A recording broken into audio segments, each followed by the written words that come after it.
O thou kind Lord, thou hast created all humanity from the same stock. Thou hast decreed that all shall belong to the same household. In thy holy presence they are all thy servants, and all mankind are sheltered beneath thy tabernacle. All have gathered together at thy table of bounty. All are illumined through the light of thy providence. O God, thou art kind to all, thou hast provided for all, dost shelter all, conferrest life upon all. Thou hast endowed each and all with talents and faculties, and all are submerged in the ocean of thy mercy. O thou kind Lord, unite all, let the religions agree and make the nations one, so that they may see each other as one family and the whole earth as one home. May they all live together in perfect harmony. O God, raise aloft the banner of the oneness of mankind. O God, establish the most great peace. Cement thou, O God, the hearts together. O thou kind Father God, gladden our hearts through the fragrance of thy love. Brighten our eyes through the light of thy guidance. Delight our ears with the melody of thy word, and shelter us all in the stronghold of thy providence. Thou art the mighty and powerful, thou art the forgiving, and thou art the one who overlooketh the shortcomings of all mankind. Baha'u'llah. Thanks, Paimon John. I would like to introduce our speaker for today's talk. Our speaker is Dr. Augusto Lopez Claros. He is an international economist with over 30 years of experience in international organizations, including most recently at the World Bank. For the 2018-2019 academic years, Augusto Lopez Claros was on leave from the World Bank as a senior fellow at the Edmund Walsh School of Foreign Service at Georgetown University. Between 2011 and 2017, he was the director of the bank's Global Indicators Group, the department responsible for doing business reports and other international benchmarking studies. Previously, he was chief economist and director of the Global Competitiveness Program at the World Economic Forum in Geneva. Before joining the forum, he worked for several years in the financial sector in London, with a special focus on emerging markets. Educated in England and the United States, he received a diploma in mathematical statistics from Cambridge University and a PhD in economics from Duke University. His latest book is Equality for Women Equals Prosperity for All. A list of recent lectures and papers can be found at his website, augustolopezclaros.com. I would like to also say a quote regarding the topic today. The topic today is about unity, and this quote will best summarize his talk. It is not for him to pride himself who loveth his own country, but rather for him who loveth the whole world. The earth is but one country, and mankind its citizens. Baha'u'llah. And on another note, I'd like to read another passage from the Universal House of Justice regarding our topic. A foundational concept to explore in this context is the spiritual reality of man. In the revelation of Baha'u'llah, the nobility inherent to every human being is unequivocally asserted. It is a fundamental tenet of Baha'i belief upon which hope for the future of mankind is built. The soul's capacity to manifest all the names and attributes of God, he who is the compassionate, the bestower of the bountiful, is repeatedly affirmed in the writings. Economic life is an arena for the expression of honesty, integrity, trustworthiness, generosity, and other qualities of the spirit. The individual is not merely a self-interested economic unit striving to claim an ever greater share of the world's material resources. Man's merit lieth in service and virtue, Baha'u'llah verse, and not in pageantry of wealth and riches.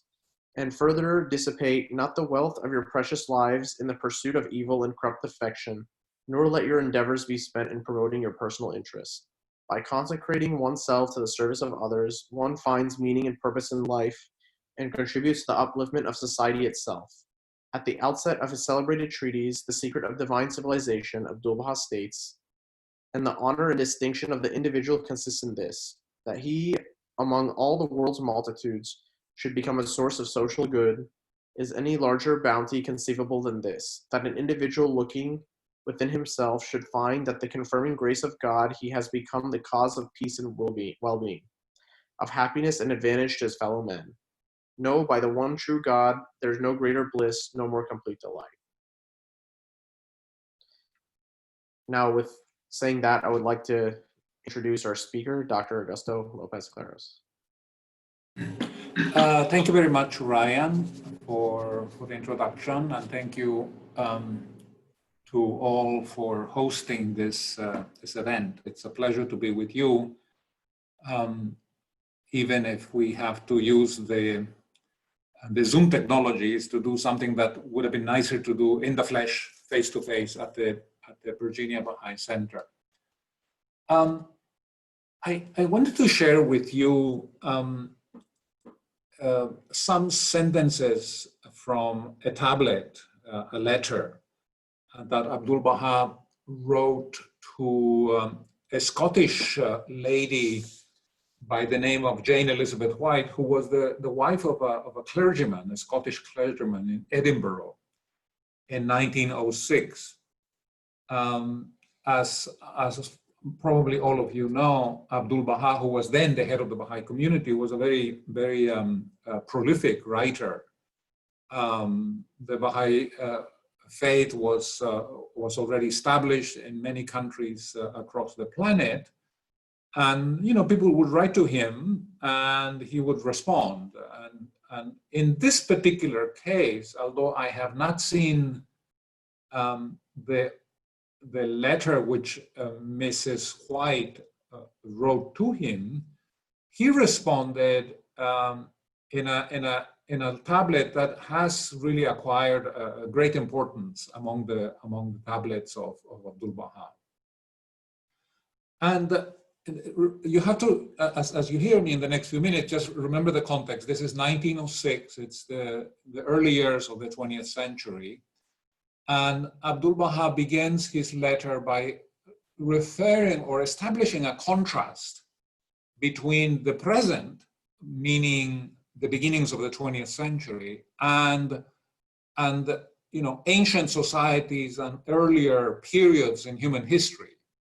And in reference to those early periods of human history, and for the purposes of this discussion, let's think of, let's say, the time of Christ, when Jesus is preaching around the Galilee lake, or the Sea of Galilee, as it is called. And so in reference to those periods, he says that the concept of the unity of mankind made no sense. It was not something that people could have understood, because people's conception of the world was very limited. It was limited by geography. It was limited by technology. People at that time were not aware of the existence of Aborigines in Australia. They were not aware that there were, civilizations in Central America and in South America, that there were fairly large populations in parts of Africa and so on. People had a very limited conception of the world, which was largely shaped by the village in which they lived. And at the time of Jesus, sort of a few people from that part of the world might have traveled to Rome, which was the center of the Roman Empire. And Palestine, was a part of the Roman Empire. And so to speak of the unity of mankind made no sense. But then he jumps ahead and he says, however, in this day, in this century, the 20th century, he says, because of changes in the means of communication, he, and I quote, all the members of the human family have become increasingly interdependent. The bonds of trade and industry, of agriculture and education are being strengthened every day. Hence, the unity of mankind can in this day be achieved. And he anticipates, that the 20th century will be a very important period in human history. He, in one part of the tablet to Mrs. White, he refers to, and I quote, the miraculous unfolding of a fresh marble every day. And, he's referring in particular to science and technology. Remember, 1906, right? It's already been half a century since the discovery of the telegraph. Means of transportation have improved dramatically. He himself, a few years later, will take a ship from Southampton in the United Kingdom and travel to New York for a 9-month journey throughout the United States and so on. So Abdu'l-Baha is trying to convey to Mrs. White, the sense that the 20th century will be a period of great human achievement. And in fact, he calls it, he says, this is going to be the century of light.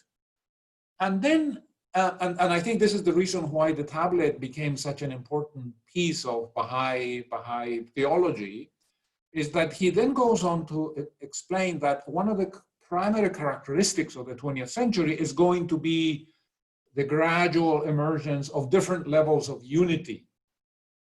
And he refers to the unity of the races, he refers to the unity of thought and world undertakings, the unity of religions.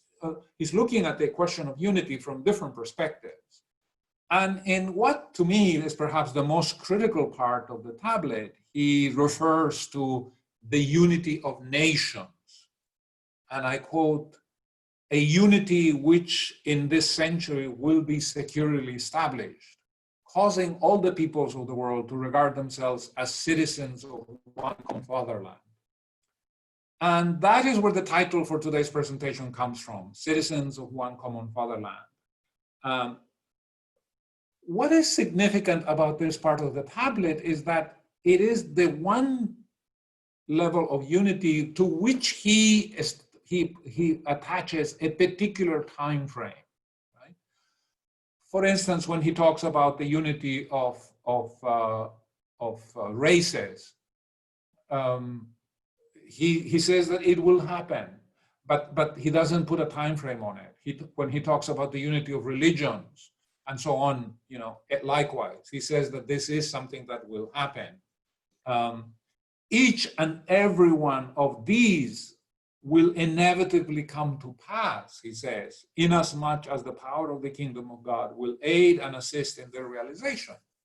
But this unity of nations is the only one of the 7 different levels of unity that he identifies, to which he attaches a time frame, and he says it will happen in the 20th century.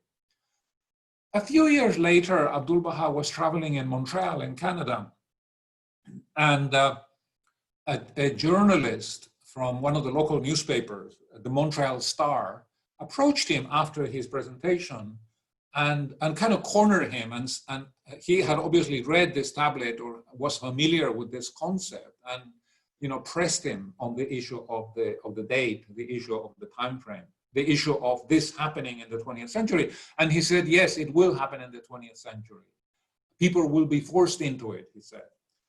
And so, for me, as a sort of young Baha'i, when I read this tablet, I think when I was in my teens, and it really sort of was a very powerful sort of piece of writing in my own sort of intellectual development as a Baha'i.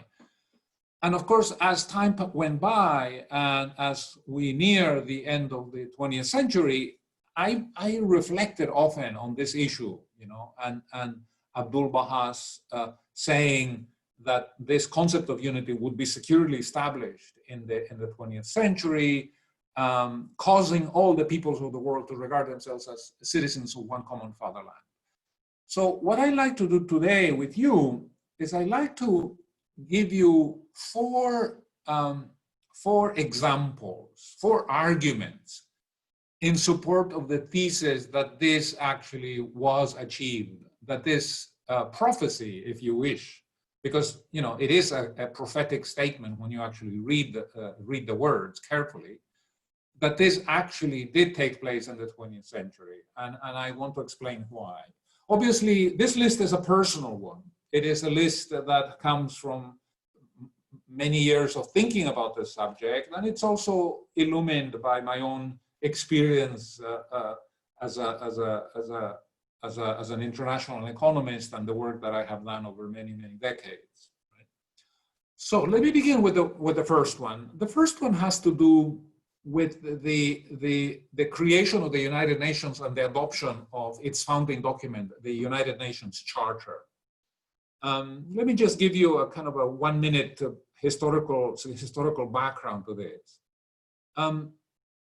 What happened is that when the Japanese attacked the United States in Pearl Harbor in December of 1941, the United States entered into World War II. It had been a reluctant observer, before, as the Europeans proceeded to destroy each other, from September of 1939. But with the attack in Pearl Harbor, basically there was a complete shift in the feeling about this conflict in the United States, and the United States under President Roosevelt entered into war.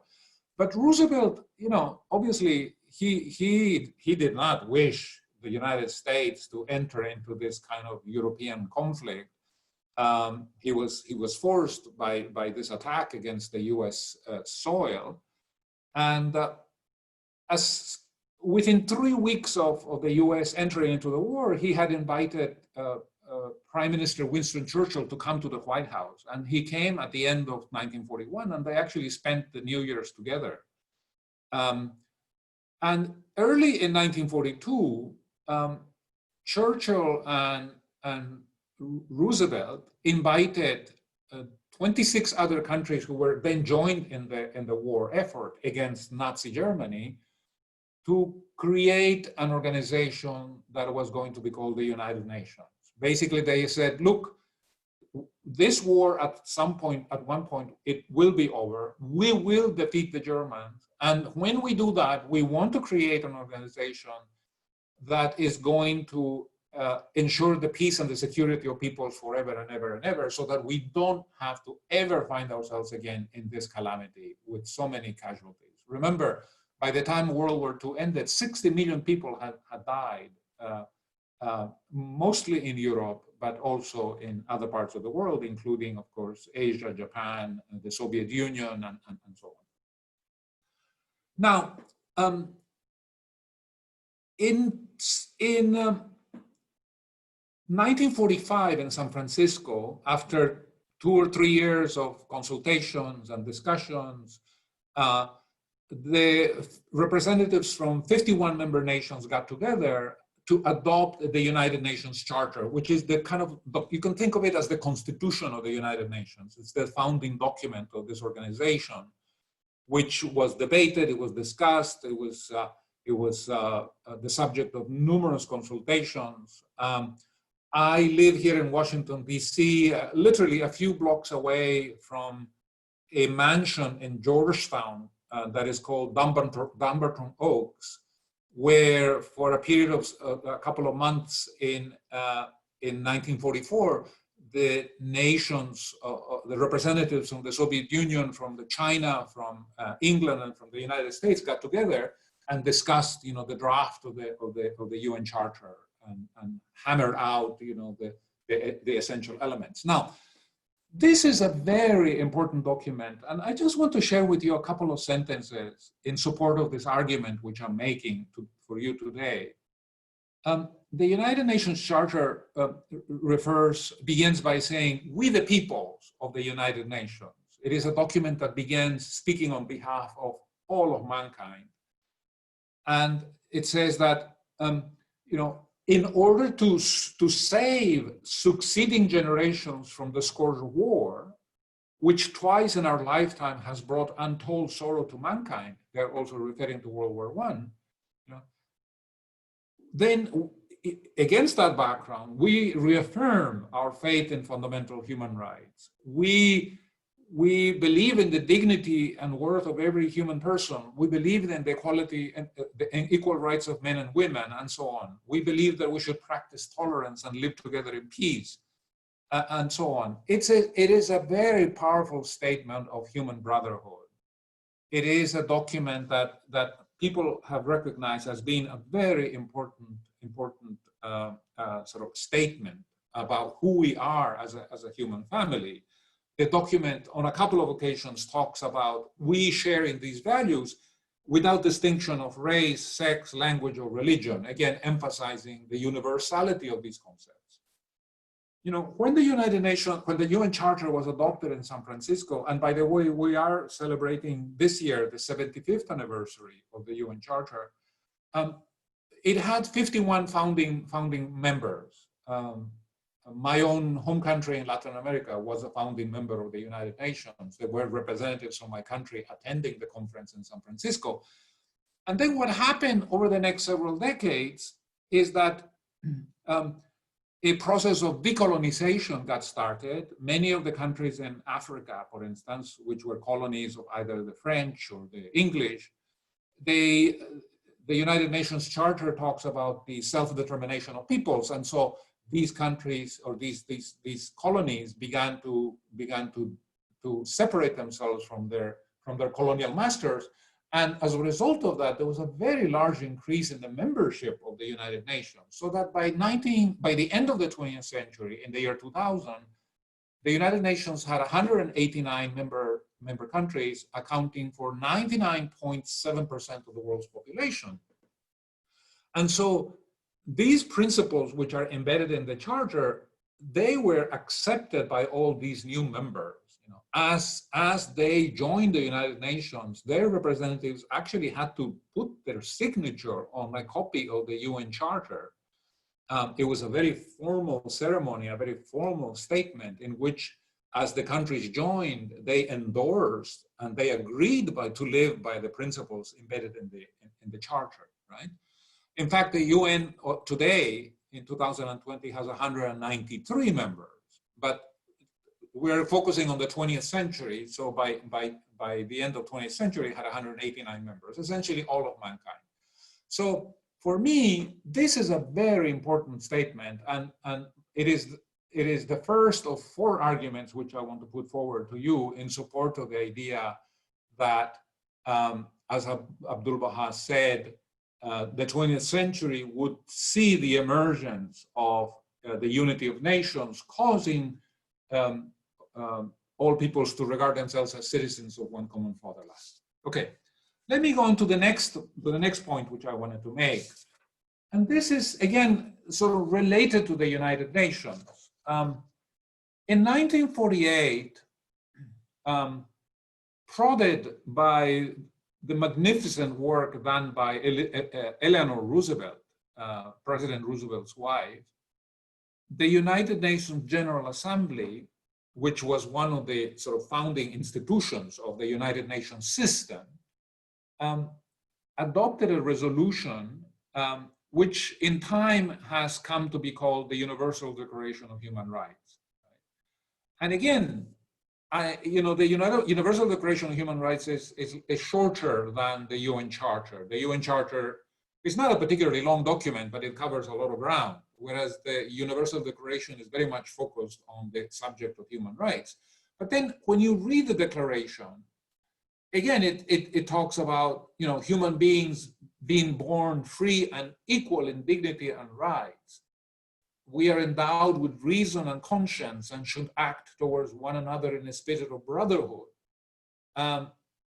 When the Charter was, when the Universal Declaration was put to a vote in 1948, the United Nations already had 58 members. It was a bit bigger, but 48 of the 58 members approved or endorsed the declaration, and no country voted against it.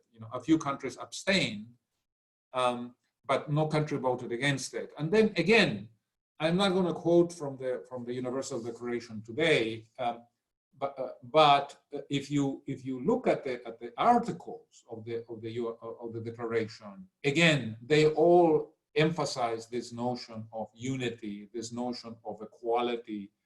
In fact, many of the experts see the articles of the Universal Declaration as a kind of a set of broadly held values which transcend barriers of ethnicity, of gender, of religious preference, nationality, and so on.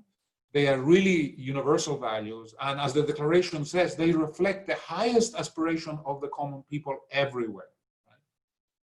Right? So this I would regard again as a very important moment in human history, where nations came together to emphasize the concept of our common humanity and our belonging to one human family. All right. So those 2 examples were in the way of, let's say, important declarations or documents, which highlighted this emerging sense of being part of one human family. But let me go further and let me go to my third line of argument. And this is something that comes from basically developments in the social sciences. You know, I'm an economist, and I have, during much of my professional career, also have had an interest in anthropology, anthropologists have a lot to say about who we are as a people, because they have studied cultures, they have studied you know, what makes us human, what makes us different from animals and from other living beings. And they have themselves, from a kind of a professional perspective, addressed this question of identity, this question of citizenship, if you wish. You know that in 2016, 4 years ago, the United Kingdom had this referendum on Brexit.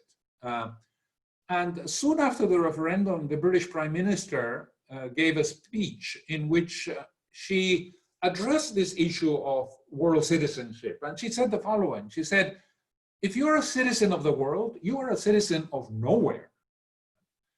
And this you know, this speech generated a huge deal of discussion and debate in the United Kingdom and in other parts of Europe, because it seemed to be saying that, you know, it's the identification with local values that is the defining mark of citizenship. That if you call yourself, I am a world citizenship, essentially you're saying I'm nobody, right?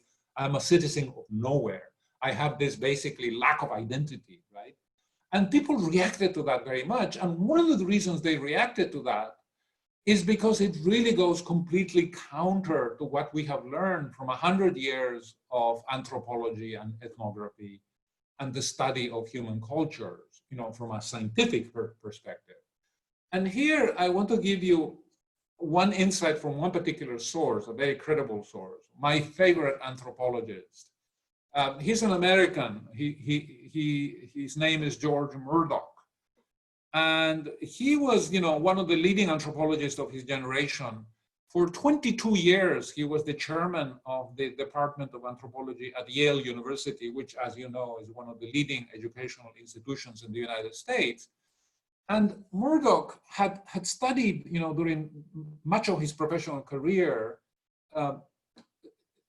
basically, you know, different cultures. And he had noted that when you looked at cultures across the planet and even across time, whether you were looking at, you know, sort of people in Korea, or you were looking at people in Ghana, in Africa, or in Latin America, or in Australia, whether you were doing so in the 20th century or the 19th century or the 18th century, you could begin to discover certain things that were common to this culture, right? So let me give you a few examples. For instance, the notion of family is common to all cultures. Whether you're talking about the Far East or Sub-Saharan Africa, whether you're talking about the 19th or the 20th century, family is a concept that is shared universally. Funeral rites. In all cultures, funeral rites contain expressions of grief and a method of disposing of the body. This is universal. It's universal. There is no culture in the world for which it is not the case that there are no funeral rites, right? Then, for instance, greetings. Okay, it's not particularly important, but you know, when people meet in different cultures, they greet each other in various ways. And so, what Murdoch did is he eventually did a list of these things that cultures hold in common, right? And it is a fascinating paragraph because he lists them alphabetically. And you would think that there are 10 elements to this list. Not at all. There must be at least 50, right? I've mentioned a couple, but you know, courtship, dancing, decorative art, division of labor, education, greetings, hygiene, incest taboos, inheritance rules, joking, language, law, marriage, medicine, modesty concerning natural functions, music, mythology, well, etc., on and on and on and on, right? And so what's the purpose? What is he trying to get at? Basically, what he's saying is that all cultures are constructed according a single fundamental plan, the universal cultural pattern, something that he says reflects the psychic unity of mankind. So he says, yes, of course, cultures can have different behaviors. In my country, when we eat rice, we use a fork. I've noticed that some of my Persian friends, when they eat rice, they use a spoon. And in East Asia, they eat rice with chopsticks, right? But that's just a reflection of a behavior when it comes to eating, right? But Murdoch wasn't talking about that. He was basically talking about broader aspects that we share in common, right?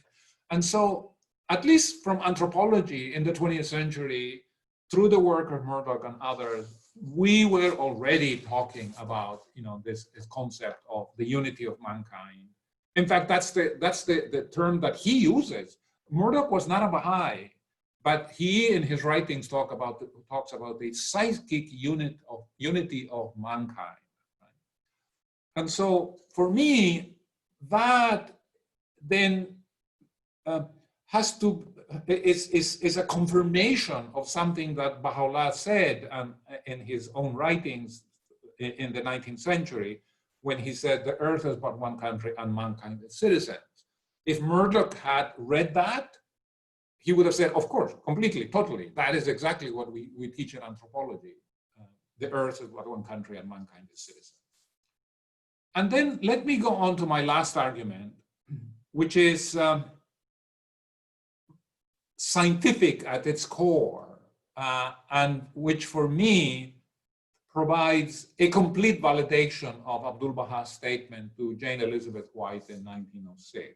And this has to do with, this is something that actually happened in the year 2000, literally in the tail end of the 20th century, and it is the mapping of the human genome. You know that in the year 2000, there was a press conference at the White House where Prime Minister Tony Blair from the United Kingdom and President Clinton announced the completion of the mapping of the human genome.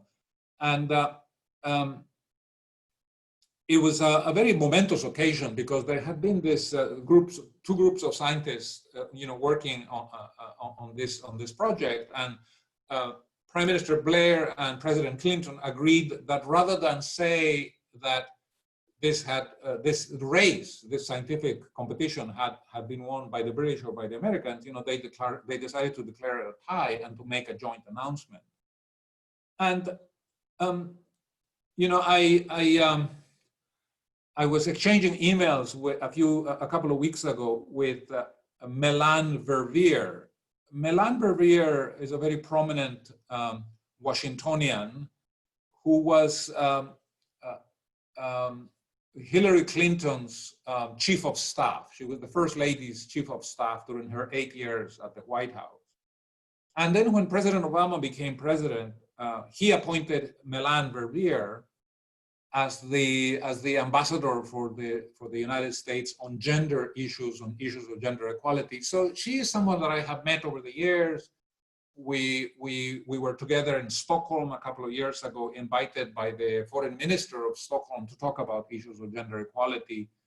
And it's somebody whom I respect very much. And I'll tell you in a couple of minutes what she told me in the email, when we were exchanging emails a couple of weeks ago. But when the mapping of the human genome was completed, there was a lot of interest, and the head of the American scientific team, a professor, a scientist by the name of Craig Venter, he said that one of the first things that they wanted to understand from a genetic point of view was the concept of race.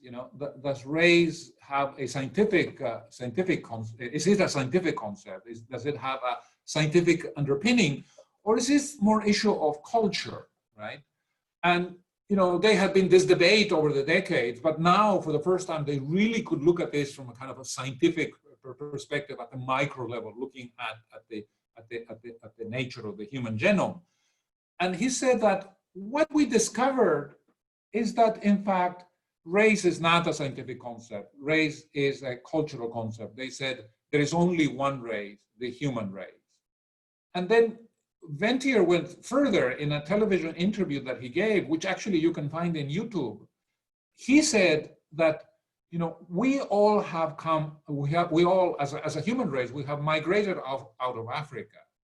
And, you know, have dispersed throughout regions of the world, but our origin is basically the same.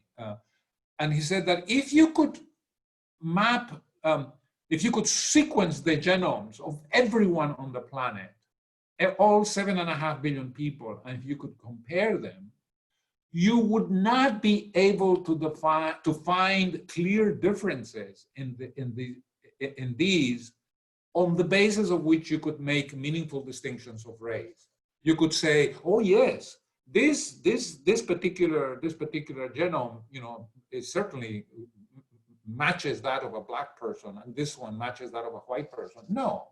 He said that when they actually looked at the number of genes that you needed to explain those characteristics on the basis of which we say that people belong to two different races, that number was 0.01%.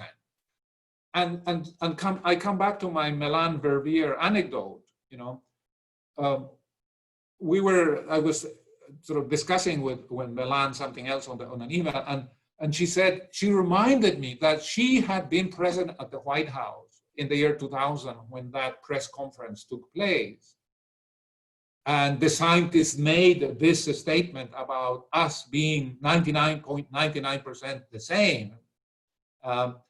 That President Clinton had told her, isn't it terrible that we as a human family for centuries have gone to war, have persecuted each other, and have done all manner of horrible things to each other, even though, you know, we are essentially members of one human family and we are 99.99% the same.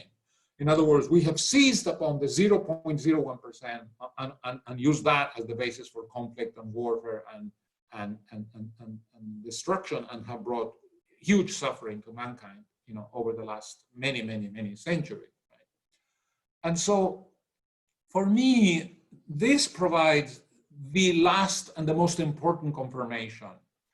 Now, of course, you might say, but what are you talking about? You know, you see the rise of nationalism in many parts of the world today. You know, how can you truly say that we all regard ourselves as citizens of one common fatherland? And the answer to that question is a very simple one.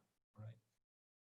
There is no doubt whatsoever that this sense of the underlying unity of mankind, and that we are indeed citizens of a common fatherland, that the earth is one country and mankind is citizens, was scientifically established at the tail end of the 20th century.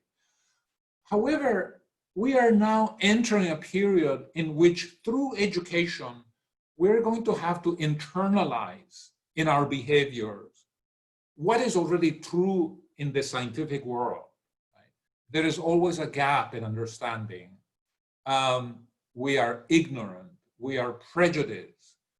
As the House of Justice said in the Premise of World Peace in 1985, we latch on for a long time upon outdated and destructive behaviors. Right? It is part of our transition from childhood and adolescence into maturity. And so what we are seeing now is essentially that transition, as little by little in different parts of the world, especially young people, very often women are leading in this area. You know, we gradually are internalizing into our view of the world and into our personal behaviors, you know, this notion that we are one human family, or as Baha'u'llah said, that we are the leaves of one tree, the drops of one ocean. Right? And so, for me, these are really four fairly important arguments, and I am totally at ease with the notion that was laid out by Abdul Baha in his letter to Jane Elizabeth White. And this question is today more important than ever before in the history of mankind. Just think of the moment that we're living today, right? It is a moment in which throughout the world we are experiencing the impact of a pandemic. This pandemic has not only brought pain and suffering to those affected by the disease, but it has also brought our global economy to a standstill. We are witnessing things that none of us have witnessed in our lifetime. People were thinking that the global financial crisis of 2008 was the greatest destructor of prosperity and wealth that we had seen in our lifetime. Well, actually, the economists and other experts are already saying that this pandemic and its economic ramifications will be much greater, and already are much greater than what we saw in 2008 and 2009. And now the comparisons are really with respect to the Great Depression of the late 1920s and early 1930s. And so, but what are some of the lessons that are coming out of this? Well, one of them is that, whether it is a future pandemic or this pandemic, whether it is a question of climate change or nuclear proliferation or inequality, we are going to have to come together as a human family. These problems are not to be resolved through limited notions of community. These are global problems. Their solution is only possible in a context of international cooperation in which we see ourselves as members of one human family. There's something that is very interesting about this kind of diseases, pandemics. The last major killer that we had in the world in terms of a pandemic was smallpox. You know how many people died with smallpox in 1967? 2 million. 2 million people died of smallpox in 1967. This was really something that had taken over the many centuries. It was one of the mankind's biggest killers. Tens of millions of people died of smallpox over our long history. In 1520, in March of 1520, one smallpox carrier arrived in Central America from a far-off land, and by December of that year, 1/3 of the entire population of Central America had been wiped out. All right. So come back to the present. In 1979, the World Health Organization declared smallpox finally eradicated. When did that declaration take place? It took place when this organization, which has a special responsibility for protecting us from the transmission of these kinds of diseases, when they could say with credibility, we have vaccinated every person in every country in the world. Only then could they say, we have rid the world of smallpox, right? Because it is in the nature of these pandemics that if one person gets the virus, if one person gets sick, or the virus mutates and it acquires a certain different characteristic and it sickens one person, then it puts the entire world at risk. That is the characteristic of these diseases, right? People say today, oh, no, we just need to close our borders. That is going to be our protection. It is completely false. This is not what history has taught us. The Black Death, which happened in the 14th century, the Black Death began in Asia, and within 10 years, it was devastating populations in Europe and killed probably up to 200 million people. And that was before air travel. That was before, trains. It was before massive transportation. It was at a time when we were largely isolated from each other. So what am I driving at? Is that essentially what this pandemic is showing is that unless we tackle this problem in a collaborative way, in a global way, thinking of everybody as a member of the human family, the solutions to this are not going to work. And that, to me, again, highlights the importance of, developing a sense of solidarity. And what the British philosopher Bertrand Russell said, we need to expand our mental universe, and we need to develop a notion of solidarity which refers to the whole world, not just ourselves or our tribe or our family. We need to think in these global terms. Let me conclude by the last words of Abdul Baha in that tablet to Ms. White, which is really, again, a prophetic statement, although perhaps of a slightly different nature. He says, each and every one of these unities, the 7 levels of unity which he refers in the tablet, will inevitably come to pass, inasmuch as the power of the kingdom of God will aid and assist in their realization. Thank you.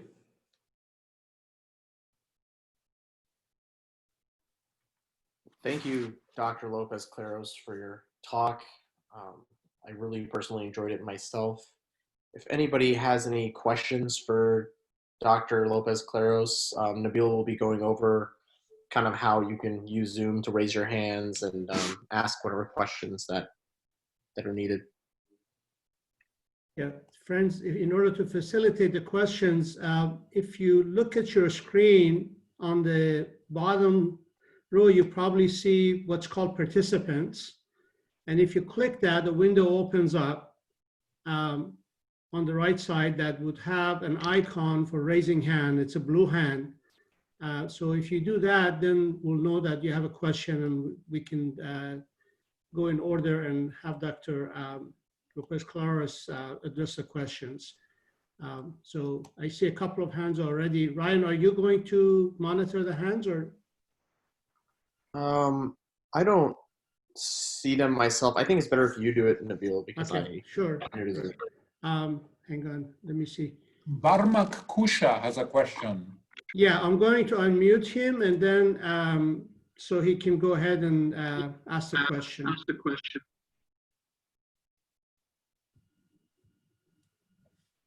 You are muted, Barmak. You need to unmute your phone. I'm muted now. Thank you. Now you're good. Good morning. The Universal House of Justice, the International Governing Council of the Baha'i Faith, and the trustee, if you will, of this, the faith and community and movement of which Abdul Baha is one of the central figures, has recently said that no matter the difficulties we're going through at present, and no matter how difficult things are at present, humanity will pass through this ordeal. We will emerge on the other side with greater insight and deeper appreciation of our oneness and interdependence. And in fact, they go on to say that leaders and thinkers and commentators have begun to explore fundamental concepts, as they say, and bold ideas that until recent times have been absent from public discourse, and that even though this is just very early, and it's just literally just months into this horrific pandemic, and even though it's very early and these are early glimmerings, they hold out the possibility. And even though it's not possible to see again, they say further on, just the extent to which the pandemic will influence this movement towards unity among nations, it remains to be seen to what extent, but it will do that. From your vantage point, at this early stage, what are you seeing in terms of this this movement towards unity among nations? Of course, among the masses of humanity, we see a lot of it. Among the thinkers and among commentators, we see a lot of it. But from your vantage point, from the perspective of someone who works with an intergovernmental and interstate institution, what are you seeing? I think that I am very optimistic about the way in which these events, whether it's the pandemic or whether it is the problems associated with rising income inequality and income disparities, whether it is what's happening on the climate change side. I am very optimistic that these are going to basically accelerate the pace at which we as a human family recognize the importance of international cooperation and recognize the importance of updating, modernizing our framework of international organizations. Let me tell you what the problem is that we have at the moment, right? I spoke in very positive terms about the UN Charter, right? I refer to that document as a very important moment in human history because of the principles that the UN Charter embedded about human brotherhood and so on. But what has happened is that that document was adopted 75 years ago, and it has never been amended. When the United Nations Charter was signed, we had no nuclear weapons. You know, it was signed at a conference in San Francisco in June of 1945. Within 2 months of that, we had the first explosion of atomic bombs in Hiroshima and Nagasaki, and the world changed completely, right? In 1945, except in scientific communities, the notion of global warming was not in the radar screen of policymakers. Global warming was actually discovered as a physical phenomena in the late 19th century by a Swedish biochemist, Arrhenius, right? Svante Arrhenius. So the scientists, you know, already knew that climate change was taking place, but nobody anticipated that it would accelerate in the second half of the 20th century. And so when you read the UN Charter, there is nothing on climate change. There is no responsibility given to the United Nations to deal with the environment, to deal with what we call the global commons, right? And so what then we need to do, and I think there's a growing realization of this, is that we need to rethink these founding documents and rethink the role of these global organizations in light of what has transpired over the last 75 years. Because these organizations are no longer fit for purpose. You know, Shoghi Effendi, in one of his magnificent letters, and I'm going to try to find it quickly, in 1931, said that the main problem that we face today was essentially linked to the inability of our organizations to adapt themselves to the needs of a changing world. He said political institutions, economic institutions need to be brought into the present day, need to modernize, need to be adapted to the conditions that we face today. And he said that in 1931. Imagine how much truer it is 90 years later in 2020, right? So I think that what is happening is that over the next several years, more and more people are going to be saying, look, we have to manage the world in a better way. You know, we cannot afford to sustain the kinds of shocks that come as a result of lack of cooperation, lack of coordination, right? You know, let's think of climate change. What is one of the problems of climate change? Is that we have recognized that it is a threat. That was the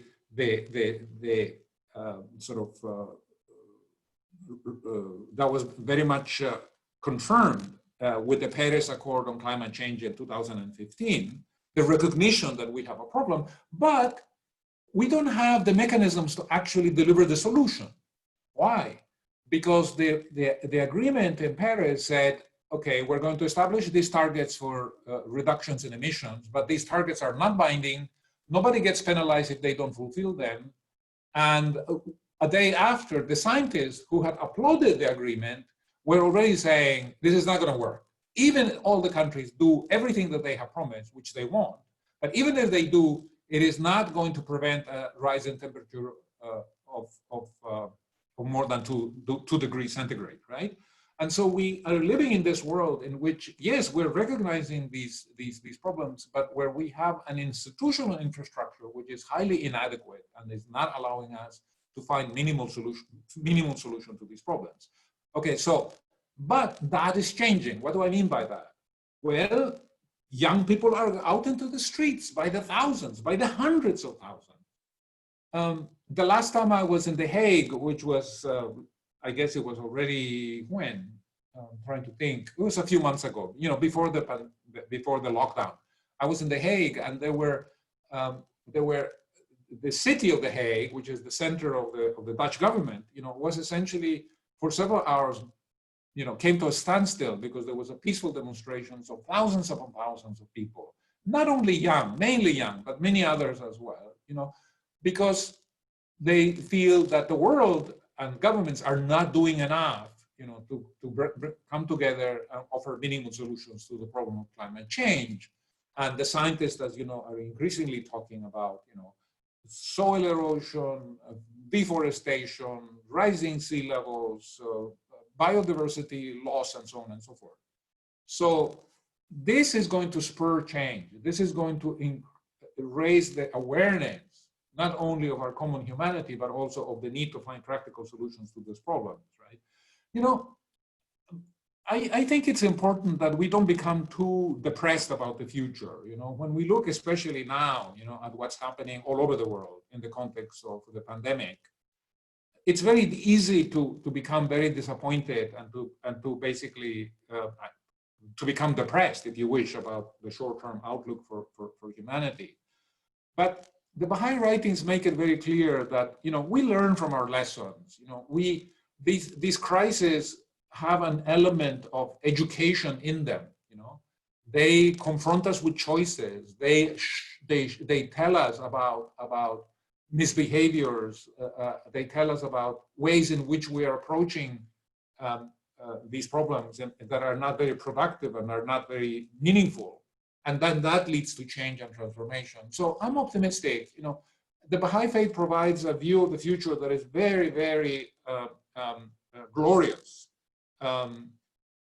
It may be that we're going to have a bumpy ride into that future, but we have no hesitations that we are going to be entering a new age in human development when we will reach levels of development that we have not seen before in the entire history of mankind.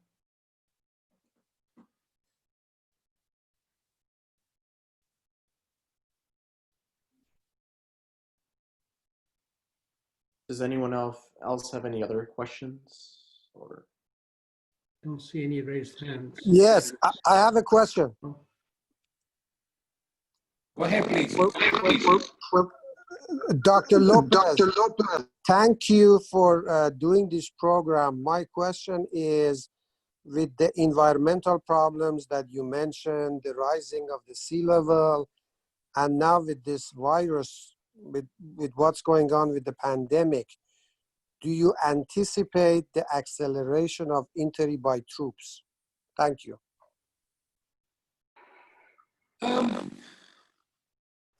I think that the human suffering in general, and certainly the pandemic, brings with it a great deal of suffering and dislocation and anguish for many millions and millions of people, right? Both here in the United States and in other parts of the world. You know, people who depend on their job to basically feed their families on a day-to-day basis. You know, I come from Latin America. In Latin America, 50% of the labor force works in the informal economy. They literally need to work today in order to feed their families dinner tonight. Right? And so a lot of these people have lost their jobs, and there should be no hesitation in anybody's mind that this pandemic is bringing a great deal of pain and anguish, you know, to citizens, to our brothers and sisters in every corner of the world. And I think that when this happens, people, you know, sort of their spiritual sensitivities are heightened. People begin to ask themselves, you know, really fundamental questions about the purpose of life and about who we are and about how we are going to choose to relate to other people in the rest of the world. And from that perspective, I am optimistic that more and more people who are searching for meaning in life, who are searching for something to believe in, something to belong to, who are searching for a set of principles that they can feel comfortable with, principles that are modern, principles that are inclusive, principles that are embracing, principles that emphasize peace and tolerance and acceptance of other races, other religions, other ethnicities. That these people are going to be attracted to the principles of the Baha'i faith because they will not only a very coherent vision of the future of mankind, not only a very intelligent set of principles based on tolerance and acceptance of others, but also principles that speak of, a rich spiritual inner life. These people, I think, will be attracted to the Baha'i faith in a way that perhaps has not happened so far in the past. So the answer to the question is yes. I'm very optimistic. I think the Baha'i faith will very rapidly become a very attractive set of ideas and principles for a growing number of the world's population.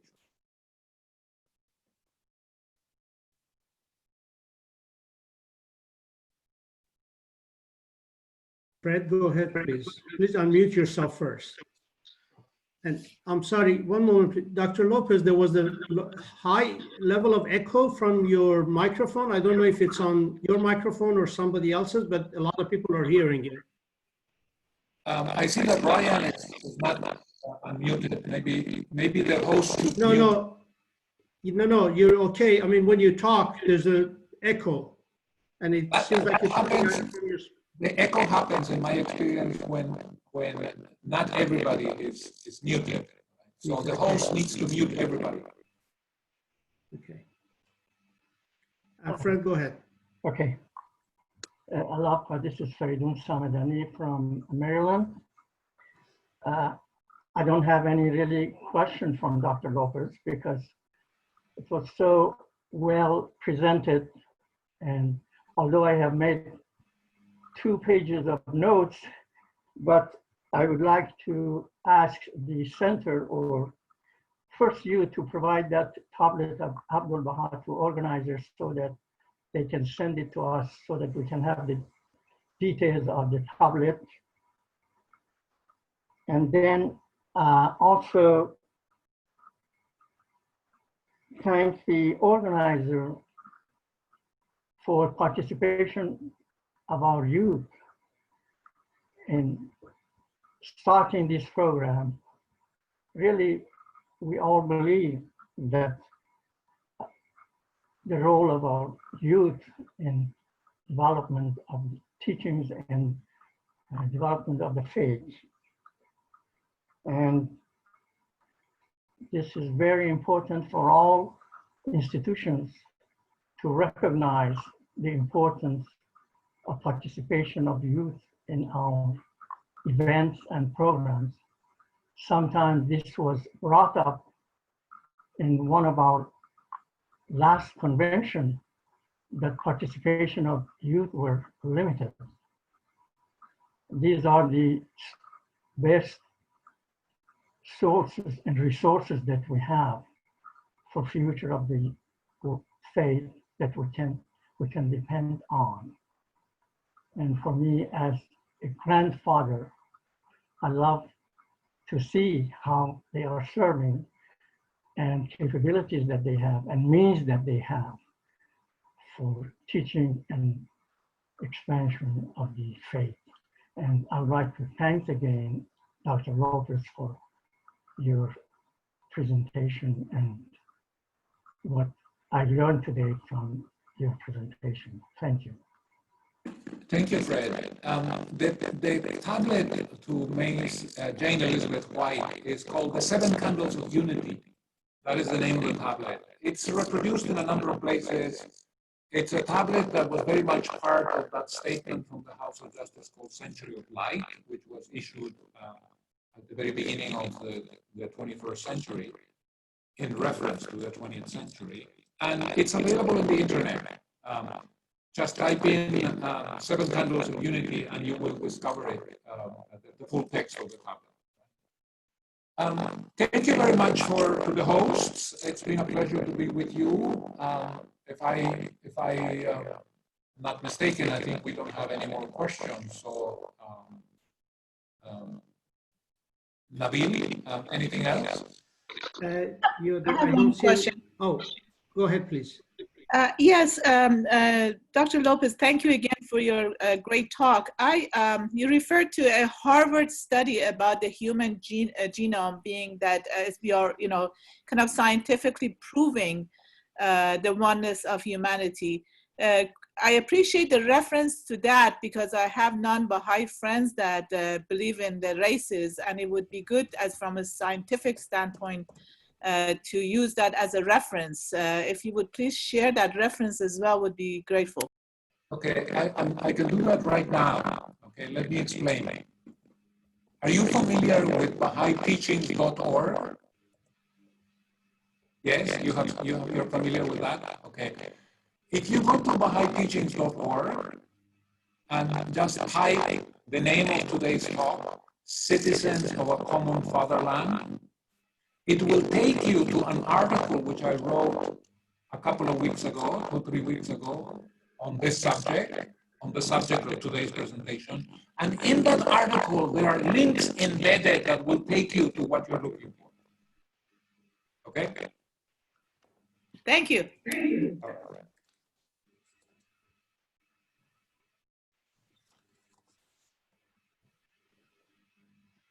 Ryan, there's no more questions, so go ahead, please. So thank you everyone for attending our Sunday morning program. I would like to introduce Mr. Stephen Kitchell to read our closing prayer, and I would like to also discuss our topic and speaker for next week. Our speaker will be Soveda Mani, and the topic will be the coronavirus, a catapult to a better future. Thank you everyone for attending. All right, for closing prayer. Praise be thou, O Lord my God. This is thy servant who hath quaffed from the hands of thy grace the wine of thy tender mercy, and tasted of the savor of thy love in thy days. I beseech thee, by the embodiments of thy names, whom no grief can hinder from rejoicing in thy love, or from gazing on thy face, and whom all the hosts of the heedless are powerless to cause, to turn aside from the path of thy pleasure, to supply him with the good things thou dost possess, and to raise him up to such heights that he will regard the world even as a shadow that vanisheth swifter than the twinkle of an eye.